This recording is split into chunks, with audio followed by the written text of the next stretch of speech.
안녕하세요. 노무법인 최상인업 공인노무사 이일선입니다. 오늘은 근로자가 계약직일 때 어떻게 설정해야 하는지 설명해 드리겠습니다. 먼저 메인 화면 시작하기 누르시고요.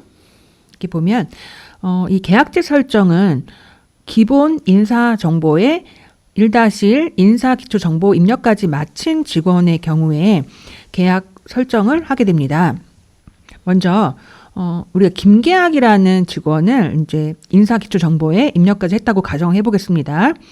여기 보면 이렇게 인사기초정보에 직원 이름은 김계학이라는 분이고 이제 입사일을 2024년 3월 21일 이런 기본적인 인사기초정보는 다 입력했다고 가정을 하시고요. 그렇게 한 상태에서 1-2 계약, 정년 촉탁, 소습 설정 이 부분을 누릅니다.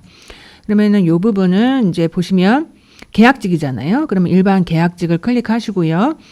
계약직 근로계약 종료일. 만약 이 김계학이라는 분이 1년 계약직이다 했을 때 2025년 3월 20일이 계약 종료일이겠죠. 달력을 사용해도 되고 이런 형식으로 입력하셔도 됩니다. 3월 20 이렇게 입력하시면 됩니다. 만약 계약 만료일이 도래하여 그 뒤로 다시 계약직 근로계약서를 작성하고 싶으실 때 그 방법을 말씀드리겠습니다.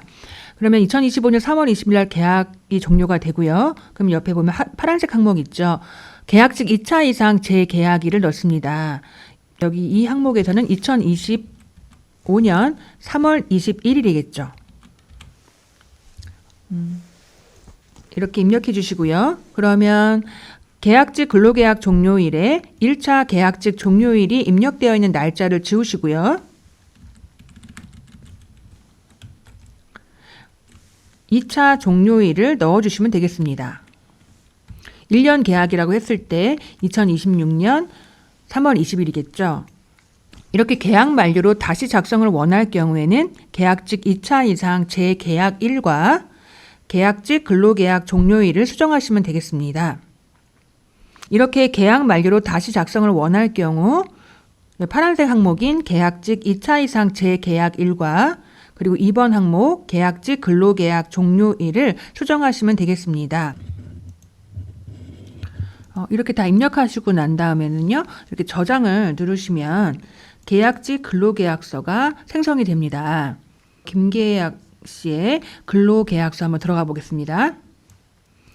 근로계약서를 보시면 김계학의 근로계약 기간 이 부분 나오죠.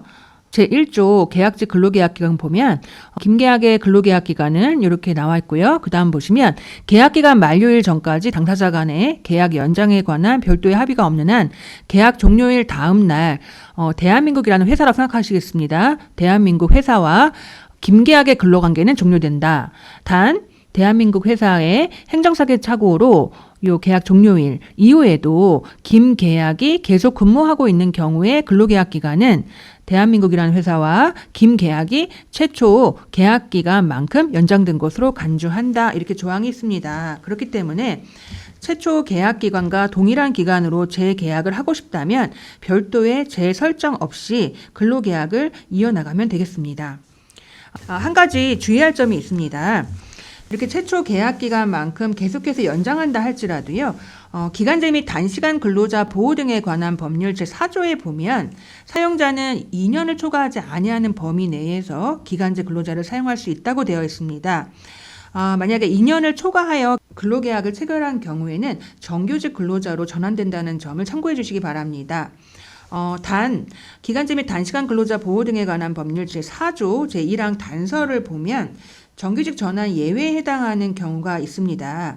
예를 들어서 사업의 완료나 특정한 업무 완성을 위해 필요한 기간을 정한 경우, 그리고 휴직이나 파견 등으로 결혼이 발생해서 해당 근로자가 복귀할 때까지 대신하여 대체 근로를 하는 경우, 그리고 근로자가 학업이나 직업훈련 등에 따라 그 이수에 필요한 기간을 정한 경우, 그리고 고령자 고용촉진법에 따라 고령자와 근로계약을 체결하는 경우, 이러한 기타 그 밖에 대통령령으로 정하는 경우에는 정규직 전환 예외 사항에 해당됩니다. 이 부분 확인하시면 되겠습니다.